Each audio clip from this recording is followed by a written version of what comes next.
Here's Dr. Nada Aburob and Dr. Saya Aziz. We're two doctors from Australia. We're here in Gaza at the moment. We arrived in the middle in Al-Aqsa hospital first, but the situation was disastrous, where we're having kind of kids coming after a strike. With most of like, let's say 70 to 80% of our patients are kids and pregnant women. And the situation was terrible, and there was no water, no food, and people living in the hospital everywhere. It was very common for a person to be the only survival of their family. Everyone has lost most of their family. It was very hard for us to get in, and there was a lot of restrictions. We were not allowed to bring any baby formula, any money, and the cards don't work. We are hardly surviving and hardly able to help anyone. There's no equipment. They're down to the very basics, running out of working scissors. There's no soap in the theatre room to scrub in, no gloves, nothing at all. We're treating patients on the floor, mass casualty after mass casualty. They're using all the weapons. However, when we came north to Al-Shifa hospital, it's a nightmare. It is a nightmare.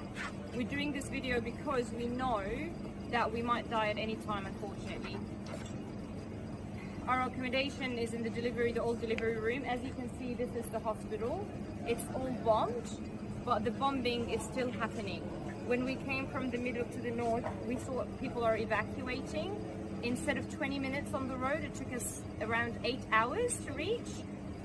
As soon as we reached, bombing after bombing with the Apache, F-35, F-16, rowboats, all sorts of weapons attacking us from everywhere around the hospital. The number of patients and the number of dead bodies arriving are ridiculous. So we're just basically people dead. We have more than 1,500 people still dead under the rubble in the hospital. Today they bombed just in front of the main entrance of the hospital. 2 days ago they did the same. The issue is we leave our accommodation is a outside walking distance, so we could be at any time at that side of the bomb as an international. We're not even we've been told we'd be given an evacuation order. No even evacuation order as international people. So the situation here is just disastrous. I can't describe it. In the middle of the mass casualty today, there's no internet and no electricity. We're still out of Wi-Fi, so we can't communicate with our family, we can't put our picture up. And they're asking us to stay silent, otherwise our life will be in danger. What does that supposed to mean? We're just telling you what's happening. We're not allowed to show the photos because it's so traumatic and not allowed to post. But we're documenting this as part of what's happening for the future. Because someone needs to see this. Someone needs to help those poor people. Most of them are just kind of people, or they're just kind of hitting things randomly. There are doctors. Doctors here don't come to work because they're dead. Their family members are dead. Or they've been told to go to the south, at least to save themselves from being killed. So anyone who stays here, they know that they will be killed and they can't come back. So the situation needs to stop. I don't know what to say, but I'm asking for help, and I know that our life is in danger too. So if the help was kind of coming from any part of the world, just can anyone be able to stop this terror and horror, please? Anyone, could you please stop it? People here had enough.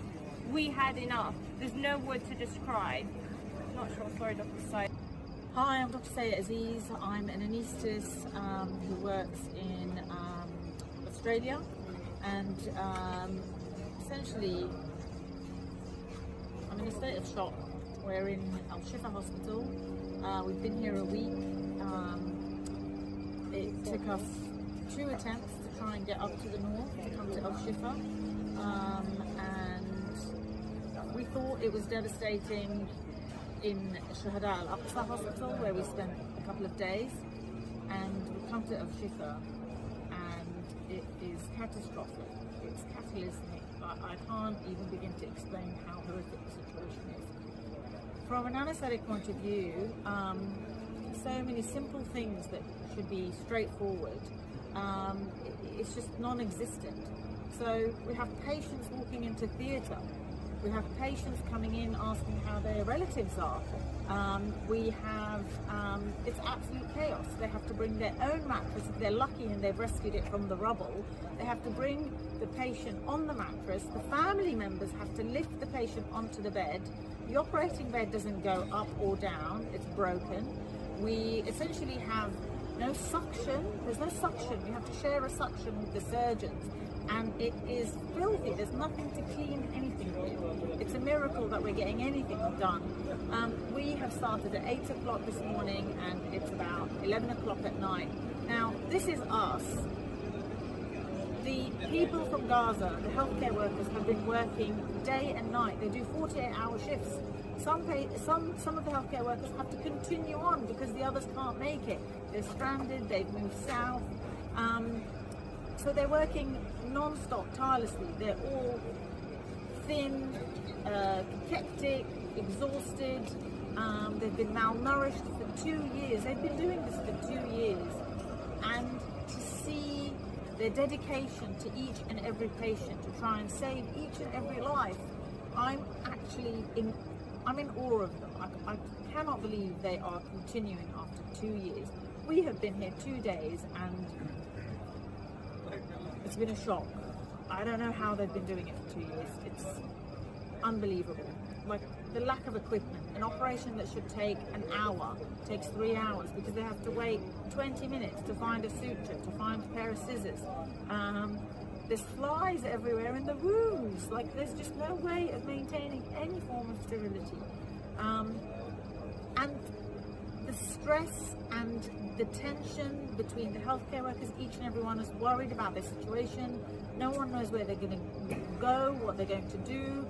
Like you can sense the anxiety in the room, and yet they still manage to focus on the patient. I just don't know how they're managing to do it. And they're all having to worry about their family members, how they're going to feed them. They have no structure. Their children have been out of school for 2 years now. There's no schools. Healthcare is completely, it's not collapsing, it has collapsed.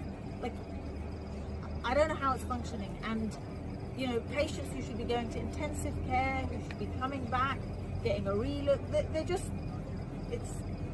they can't. There's no way. I have had to take patients out into not even a recovery. It's literally taking them onto the floor. I have no idea what's happening and just getting the family members to look after them. They can't even do any dressing changes. There's nothing. And then on top of that, the bombs are dropping constantly. There was a bomb outside the hospital front door. Today, we've only been here 2 days. This is 2 days in a row. Today we've had zero internet. We've got no Wi-Fi. There's no way of communicating with anybody. Like, it's intentional psychological warfare. I'm not sure what's happening, but this has to stop.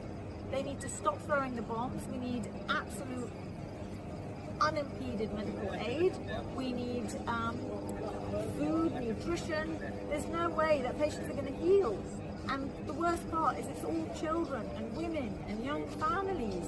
Like it's a stain on our humanity, and I am ashamed to call myself human. I'm ashamed to be an Australian who has basically remained silent.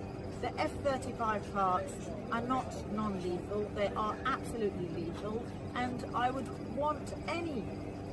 challenge any minister in the Australian Parliament to come and spend a day here with us. I would love for them to spend a day and then decide whether their F-35 parts are non-lethal. So we need to have an arms embargo right now. Enough is enough. Just an example of one day today. So it's just, you know, one mass casualty. So one mass casualty, and that's, they say, the lucky one. Or, oh, you haven't seen anything yet, Dr. Nada. So at least 10 to 20 dead on arrival, or GCS3 that we can't do anything about, and we don't even have painkillers. The only thing that we have is ketamine. So you just want to give them something for comfort and not to die in a bad way in front of the parents or in front of their family or the other way around.